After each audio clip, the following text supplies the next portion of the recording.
Hello everyone, we're at the HG Digital Summit for 2025. We've just come from the main stage where we talked about the need for security in AI and the coming innovation and how we deliver that responsibly. I'm very lucky to be joined by Spisak from Palo Alto Networks and Espen Johansen from Visma's security team. Guys, we've heard about the need for massive innovation from AI in tech businesses, but it obviously does bring some concerns around security and how we support that responsibly. Mike, what do you see in terms of how the sort of threat landscape has changed with the development of AI over time compared to maybe this time last year? Yeah, so thanks for having me first off, Josh. I truly appreciate the opportunity to engage. AI and cybersecurity, right? What an evolving threat landscape it's been. I think it's no surprise that we've seen rapid adoption internally, especially just over the past 12 months. In fact, talking with many customers, we see internally that have network visibility that usage of AI is spiking. And that's because everyone is trying to improve productivity using AI. Everyone from the front office all the way to the back office, everything from scheduling appointments to performing deep analytical research. And it's obviously, as you move further deeper into the use of AI, we worry about data leakage and things like that internally. And then on the adversarial side, I'll summarize by saying, we all see promise in AI. I think the bad actors see that same promise in AI, and they too are experimenting everything from phishing campaigns to more advanced, deep, complex knowledge of cloud environments and data exfiltration. Yep, I completely agree. We're sprinkling it everywhere, which means the attack surface is increasing, which means we need to have better visibility of what's going on. So I guess my question for you, Espen, is that what you've seen at Visma, and what have you guys done to sort of adopt your program to support that or be ready for the coming threats? Yeah, I do agree with you. We do see that the adversaries, they are, of course, utilizing the available technology at their best ability. We're also seeing, as you see, we see increase in social engineering, especially that in the last half year when the language models have become better at mimicking human language or speech. Also, the audio has become quite good in that time. So we see a spike there, yes. We also see more of the so-called deep fakes, especially delivered in different platforms. From the inside, we see it the same as you. People, of course, want to use these new, very liberating and democratizing tools, and we encourage that. The visibility is, however, needed. I would say that is a really good measure to have in place. So, if I look into the future, then, so what is likely next steps? I think for me, we are using it extensively to learn and move into a new reality. And I think the adversaries will do the same things. They will just try to see something very peculiar, like when you look at the fraud cases that we have seen in the past. The criminals are very good at crime, aren't they? I would argue. Yeah. So they will likely find very innovative ways of doing their stuff with using AI because it's so easily available. Yep. That's at least something we believe. So Espen, like I said, they've seen an expansion of the attack surface. We're seeing customers more and more embedding AI into their technical environments.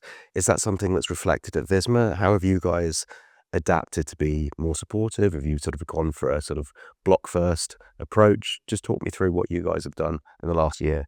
Yeah, first about it, yes, we do see the same as you. We do see an increase in more of the same, basically. And we also see indications that they're experimenting with the technologies and trying to find innovative ways of performing their craft. But we have taken a quite permissive route. We would like our developers to learn and our company to take the benefits that is possible from it.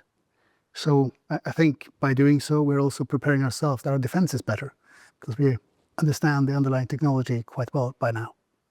So it sounds like there's a lot of change coming.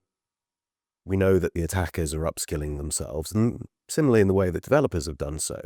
We don't necessarily know where the attack is going to come, so we have to adopt a route of being prepared across all of our sort of cyber controls. Does that seem fair, Espen? Does that sort of match with where you've sort of adopted in the last 12 months? Yes, definitely do. I think you have to have a good foundational security. It's the basic stuff still that is most prevalent. It's kind of the trying to steal the credentials. So I think that the basic stuff still has to be in place if you don't have those basics in order, Yep. foundational security, then you're likely to get hit by the criminals yourself. But of course, making sure you have good cyber threat intelligence capabilities, be able to understand what's coming, and also looking for evidence of your own intellectual property outside the safety of your own perimeter. And Mike, obviously Palo Alto are leaders in cyber threat intelligence, there's endpoint defense and stuff like that. Is that where you're seeing the demand? Is that where you guys are sort of pushing customers towards in terms of trying to be ready and protect themselves from AI-borne threats? Yes, in fact, I'll echo and say I absolutely agree. We're seeing, in fact, just this past year, phishing attempts have reclaimed the throne as the entry point, #1 attack surface, right? Which is refreshed since 2024, which was originally software vulnerability, right? So phishing attempts have retaken the crown as the entry point, largely thanks to generative AI capabilities, social engineering.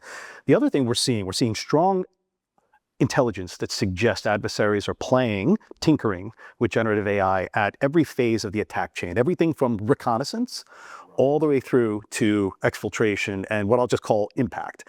And you made a great point about you never know where the attack's going to come, right? We believe that there's a role AI can play in every phase of the attack chain, and adversaries are playing in those spaces to try to figure out where to get the most value from generative AI. And as they said in some sessions throughout the day, it's still very early. Even for the adversaries, it's quite early. And then I'll close and say, you're absolutely right about data leaving your organization. In fact, I would say, there's lots of AI that's being trained on data. And as data leakage into inadvertently being leaked into AI, that's sort of like the new exfiltration threat that we worry about, is having our data being used in third-party AI applications. So I guess what you're sort of saying is that the attackers are practicing a bit of vibe coding themselves. Yeah. I think one of the main thoughts from the summit has been we want to help our businesses and employees experiment with AI, building their own applications, so doing their own vibe coding. So how do we protect our employees, but also foster that culture of innovation? How do we essentially make sure that they can vibe code, but they don't break anything in the process and pull our companies down with them? It's clear, right? Generative AI, you don't want to stop it. It's needed. You said before, right? You want to encourage the innovation that comes from that, and that to grow the market and grow the space and achieve great things. With that, right, as security professionals, it's our job and our role to help them do that in a safe way, prevent them from hurting themselves. What you see with a lot of these organizations that are vibing with the various tools is there's not security by design, it's almost security by accident, right? So they stumble onto it, potentially, right? Leveraging AI to accelerate code is wonderful, but also accelerates risk when that AI could be generating potentially, I don't want to call it malicious code, I want to call it code that's doesn't have secure coding guidelines within it. For example, it may be open to SQL injection, which is an old conventional threat that may not be accounted for in some of these rapid spaces. Everything from license issues, all kinds of things. So I think the way to help would be, in order to empower engineers in this type of environment to innovate quickly, you want to establish a sandbox, a safe place for them to do that, and encourage them to play within that instead of out in the wild, right? Start with secure templates, right, and bootstrap them, so to speak, right, with a secure environment. Remind them and educate them about, let's not hard code credentials into code or copy paste data into these. That's why the sandbox environments will help them do that in a safe place. I mean, I'm going quickly here, and each of those topics is a deep topic, but I think starting with that kind of a philosophy and that kind of an entry point will go a long way in helping. So give them the tools to be able to do it rather than just letting them go loose. Correct. Is that what you guys have done at Visma? Does the prospect of the receptionists building their own applications, does that scare you? Are you ready for it? Are you happy about it? I'm very happy about it, to be honest. I think we don't provide sandboxes for all, but we do provide them with a safe environment to experiment in. And I think then also to have the support of good testing capabilities and go forward as management and actually take accountability and responsibility yourself and define to them what is okay for you to share, what is not okay, and how does what you're not allowed to share look like. Yes. So they can become aware of it, because many of these things are incidental.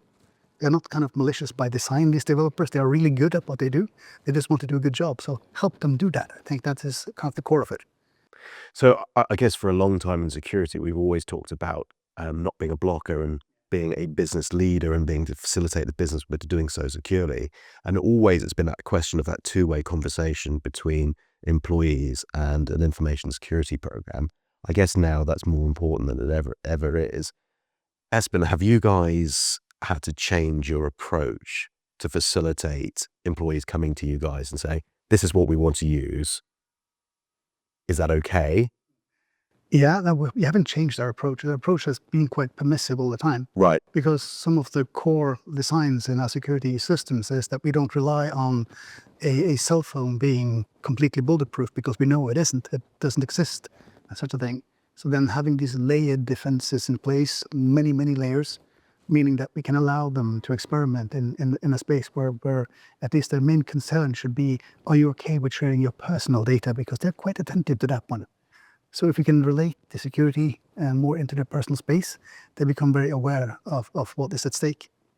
Of course, the other way around, if you have employees that has really high level of access to fairly confidential customer data, they need to be trained differently than the ones who are, let's say, the receptionists who have a brilliant idea of making a better workplace, or the facility manager, or the HR employee, and all the others.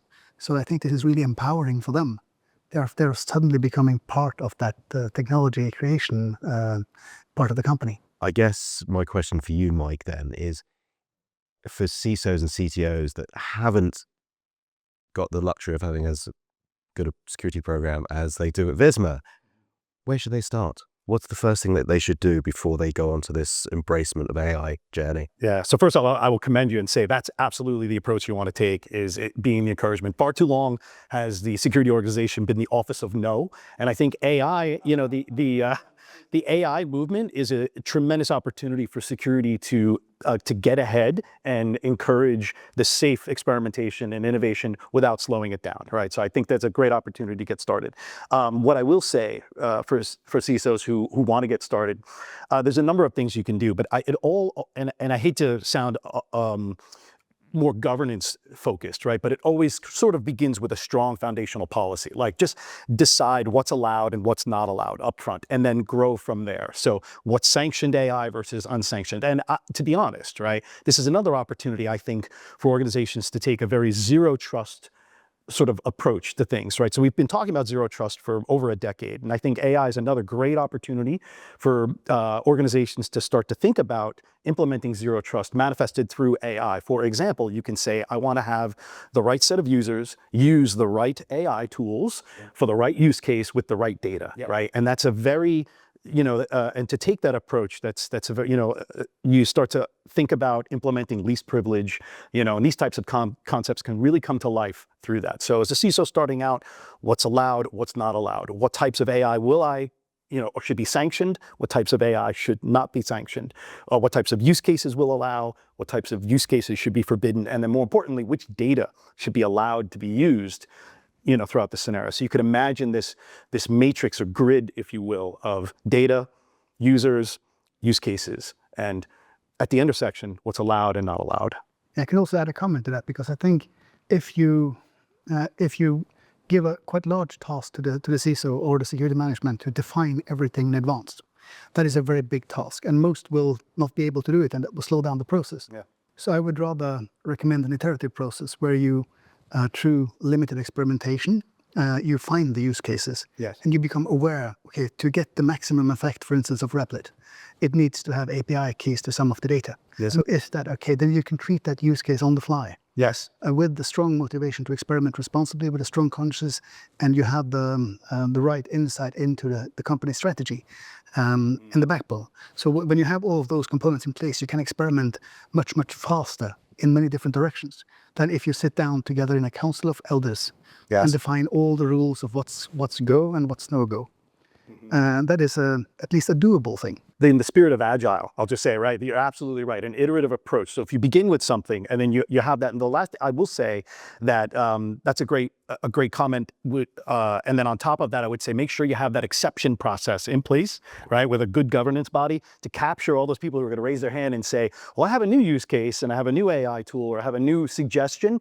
And to your point, it needs to be able to go through that rapidly so you can experiment and innovate and keep pace. Completely agree there. I think also then, because now you can inject all those lawyers, because lawyers are really good at understanding the law and understanding rules. And we call them compliance people in the past. I think those old school compliance people who were very good at, for instance, 27001 and stuff like that, very good at writing really voluptuous policies with lots of words in it that was really difficult to understand. There's no room for them anymore. The AIs can do that. But the room is for those who can make sharp decisions and understand the use cases in depth. That means that you can move a bit faster, because I think velocity is a very important factor here. Yeah. Absolutely. I love that speed is a part of this conversation, because in the past, again, security was seen as slowing things down. So I love that you're talking at scale. So.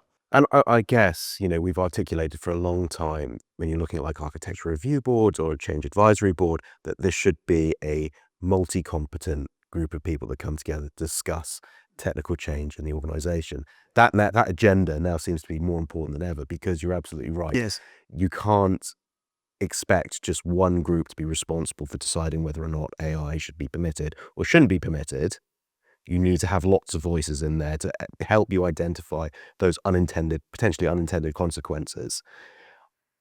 And on top of that, you've got to be able to move flexibly, because the throughput potentially of having all of these new exceptions coming up is going to potentially kill what you've done in the past. So how have you guys adopted to that? How have you changed?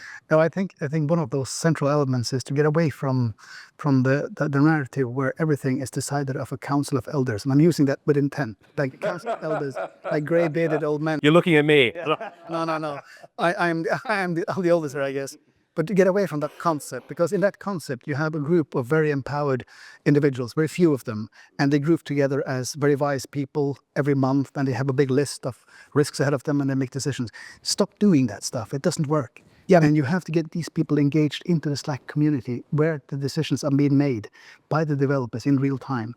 And they need to be empowered. They need to, of course, have AI augmentation, because they need to be able to understand the use case.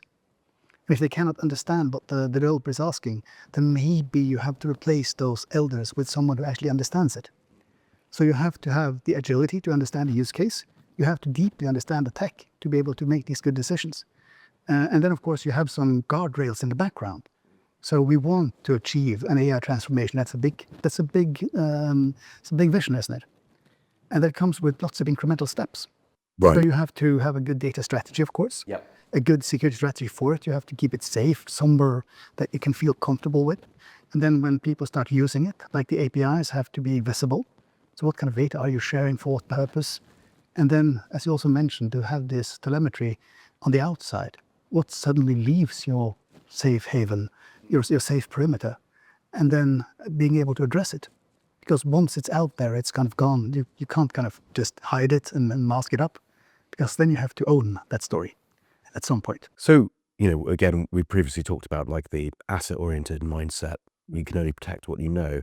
I mean, have we gone full pelt into the data-orientated mindset that now is your most important asset you have across the business? Data we have is our gold, and we have to make sure it stays safe, and has to be very available for our customers, of course. That's their gold. So we're protecting their future gold. Okay. And again, we talked about earlier what could be the next steps for CTOs and CISOs are on their sort of first journey with AI. What's the best place to sort of start learning about this? You talked about having a real sort of technical understanding of AI, and I appreciate, it's changing week to week, but where would you say is the first point to start with that? The honest thing would be to just start experimenting yourself. You have to learn. You have to start somewhere. So if you haven't picked up ChatGPT yet, then you probably are not the right person for the job, to be honest. So you have to start learning how to use these things yourself. And then when you start experimenting, you start diving into seeing what this magnificent tooling can do for your companies and for your services. Then if you're not convinced then probably you need to rethink a bit your own position. Because this is a kind of foundational change that people need to understand. This is kind of really, really important stuff. So change or die, essentially. Do you feel quite the same way? You know, I do feel similarly. I agree, right? I'm one that also likes to roll up your sleeves and get your hands dirty with it. So I would agree. You need to be interacting with and playing with all of these different models. And I like to experiment on different layers. Everything from, you know, the traditional chat interfaces all the way down. I like to write code with it and bounce packets off of APIs and so on. I will also say there is no shortage of papers. I'd say I read maybe one paper a day, or at least, you know, maybe 2 or 3 a week. There's a lot of wonderful standards out there from our friends at NIST, MITRE ATT&CK, MITRE ATLAS, OWASP. So from a cyber perspective, there is no shortage of materials out there that talk about the risks and threats associated with this, but how to balance that with speed and acceleration and time to innovate. So I personally do believe a way to get started would be a nice balance of experimentation, so you can really understand and have your own sort of mind-blowing experience with AI and understand the impact of it. And then on the other side of that, balance that with, you know, some of the risks and associated with the rapid adoption of it, so you can get a good blend of both worlds. So, And of course, you could always ask yes, Claude. yes. Oh, so could be your starting point. But I think also one thing that I learned from many of my colleagues who are deeper than me on this technology, it is to kind of understand its limitations. Because it's heavily biased, but in many forms. So are humans. Most of us are biased in some sense anyhow. Yesterday we played with Replit, and of course it told me that it was doing a very thorough static analysis. And I talked to the founder of Replit. It doesn't. It just lies. So it's good at lying. So being sure that you understand the bias, because of course this is do or die, Yeah. I would argue. But there are limitations. There are severe limitations. So listen to the voices of reason. For myself, I listen a lot to scientists. I try to find those scientists who have a trustworthy background, and for most markets, you have some that is fairly good and fairly outspoken. So trusting them, I think, is smart in this case, because the artificial intelligence, the kind of machine learning models, they will iterate, they will evolve, but they will have their own biases. Yeah. And you have to understand those limitations. So look, if I was to sum up our sort of discussion today, is AI is not going away. It's changing rapidly. We have an idea of where it's going to go, but we don't know for certain. So we need to be prepared for that. And ultimately, we need to be supportive of organizations and employees wanting to experiment with this, because it is the future and it will drive impact across businesses. And if we're not ready to do so, then we're not doing our jobs correctly. I agree. Yep, I would agree. Experiment responsibly. Just want to say thank you so much for joining us today. It's been a really, really interesting conversation. I completely agree. We could sit here for hours doing this, and maybe that would be the follow-up sequel. But again, thanks for your time. Hopefully we've given something back to our CISOs and CTOs to think about. So.